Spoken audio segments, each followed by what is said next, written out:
새해부터는 다주택자에 대한 세금 부담이 한층 무거워집니다.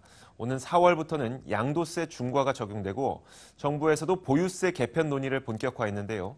하지만 아직까지 다주택자들의 매물은 거의 나오지 않고 있어서 버티기에 들어갔다는 분석이 나옵니다. 김혜수 기자입니다.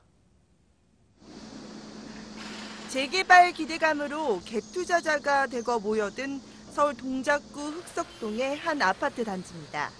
전용 면적 84제곱미터 기준 7억 8,500만 원에 거래됐던 이 아파트는 불과 1년 만에 가격이 2억 원이나 뛰었습니다. 당장 오는 4월부터 다주택자에 대한 양도세 중과 시행으로 매물이 쏟아질 것이란 기대와는 달리 매물은 없고 가격만 오르고 있습니다. 양도세 4월 1일자부터 중과도 크게 영향이 있고 그 사람들은 다 돈 있는 사람들이니까 다 증여해버린다고 생각합니다.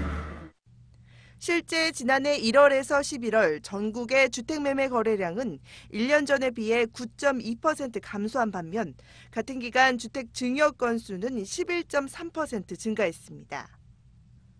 양도세 중과 시행으로 3주택 이상자는 최고 60%의 높은 세율이 적용되는 만큼 집값이 오르는 상황에서 집을 팔지 않고 보유하거나 자녀에게 물려주는 증여를 선택한 경우가 늘어난 겁니다.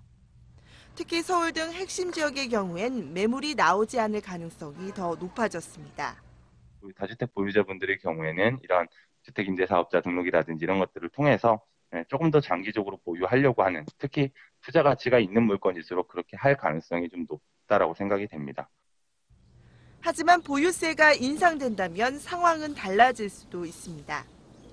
김동연 부총리는 어제 보유세와 관련해 보유세와 거래세의 형평, 다주택 소유자에 대한 과세 형평, 부동산 가격 문제 등 여러 변수를 고려하고 있다고 언급한 바 있습니다. 갈수록 무거워지는 세금 부담에 다주택자들이 어떤 선택을 내릴지 주목됩니다. 머니투데이 방송 김혜수입니다.